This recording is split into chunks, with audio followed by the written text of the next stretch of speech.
Ayan, magandang araw mga Q. Welcome po dito sa ating YouTube channel, Super Q TV. Ayan, so alam niyo naman siguro 'to mga Q o baka meron pang hindi nakakaalam diyan. Dito po sa ibinalita sa TV Patrol, ABS-CBN, ayan US concert tour ng viral sensation Elias J. TV Band kasado na. Ayan, tuloy na mga ka yung concert ni Elias TV sa ibang bansa. Sa US yan mga ka by September. So ganito kasi yung nangyari mga ka 'di ba po yung producer po ng concert na yan ni Elias CTV Macchio sa ibang bansa ay yung Padok Entertainment. Yan, sila po talaga yung producer. Yung magpo-produce ng concert na yan ni Elias CTV sa USA, mga kakyo. So ngayon po, nakipag-partner po sila sa ABS-CBN Global, mga kakyo. Hindi ko alam yung rason, mga kakyo. Sila lang po yung nakakaalam yan, mga kakyo. It's about business. Ika nga, mga kakyo. So, yun mga Q.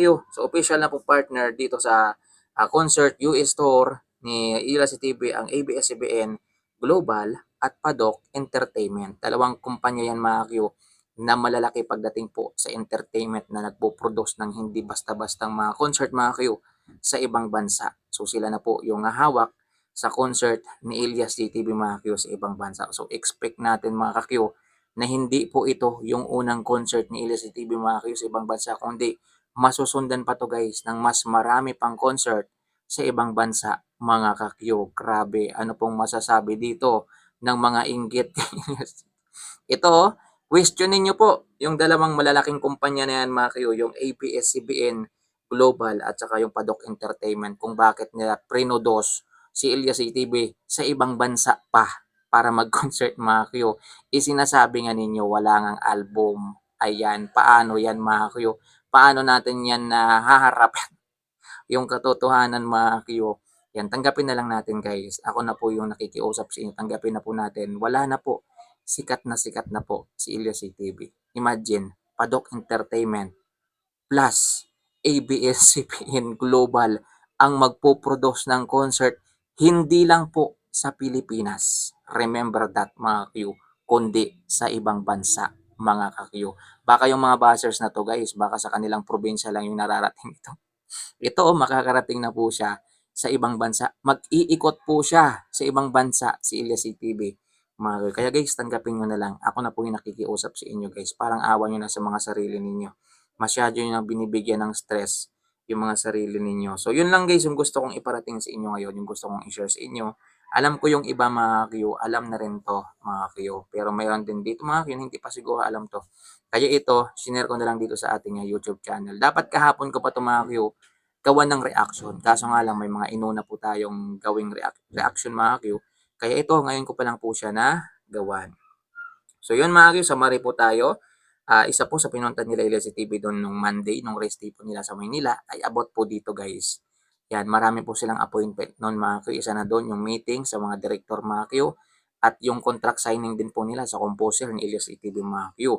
At ito po, yung pinakamalaki talaga ng pinunta nila doon mga Q, yung interview po sa ABS-CBN at yung kasunduan nila mga Q between Padok Entertainment at ABS-CBN Global para hawak po sa concert ni Elias TV mga Q sa ibang bansa. So expect natin guys na itong concert na to mga Q ay pang malawakan mga Q. Kasi ABS-CBN Global. Yan. Sa pangalan pa lang mga Q na global, pang malawakang konserto itong mangyayari mga Q at ibabalita ito mga Q sa mainstream media. Hindi lang po sa internet mga Q, hindi lang po mga vlogger yung magbabalita dito, kundi pati na rin yung mainstream media mga Q. Mapapanood nyo yan, makikita nyo yan, yung mga update sa ABS-CBN mga Q. So yun lang guys, grabe no, kakaiba na po. Hindi na to basta-basta mga Q, grabe, magko-collapse na nito yung mga buzzers ni Dong Elias. Wala eh. Yan, kung ako sa inyo, mga kakiyo, sa mga buzzers dyan ni Elias TV, kung ako sa inyo guys, itigil nyo na yan, yung pangbabash ninyo, kasi wala. The more po ninyo na hinihila siya pababa, wala, tumataas po talaga siya guys. Grabe. Kung ako sa inyo guys, itigil nyo na yung kakahila sa kanya, baka sakaling hindi pa siya tumaas lalo.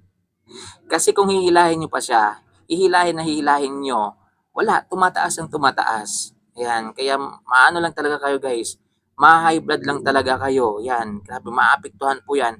Alam nyo ba yung mga salita na yun, nilalagay ninyo sa mga comment section guys, siyempre nanggaling yan sa isip ninyo.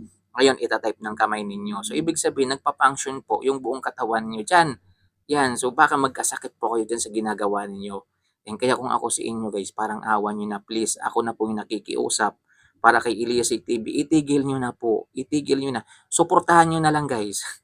Suportahan nyo na lang. Baka sakaling hindi po siya umangat palalo. Kasi wala eh. The more nyo siyang hinihila, the more siyang pinagsasalitaan ng hindi maganda, mas lalo po siyang umaangat. So yun po yung katotohanan. Tanggapin na po natin. Wala na po talaga kayong magagawa. Ito na po. Nag-contract signing na po yung dalawang malalaking entertainment dito po sa ating bansa. Ayan, maging sa buong mundo mga Q, yung ABS-CBN Global at Padok Entertainment mga ka-Q. So yun lang guys, maraming salamat po. Ayan, ingat po kayo palagi sa mga bashers po ni Elias TV. God bless po sa inyo guys. God bless po sa inyo. So ito na po. Ayan, at ngayon, ito pa, dagdagan nyo pa. Magkakaroon na siya ng maraming original song kasi meron na siyang official composer na tututok po sa paggawa ng kanta ni Elias JTV mga kakyo. Ay grabe po, wala na po akong masabi dito sa mga bashers na ito kundi manahimik na lang kayo guys. Wala, hiblaran talaga kayo dito guys.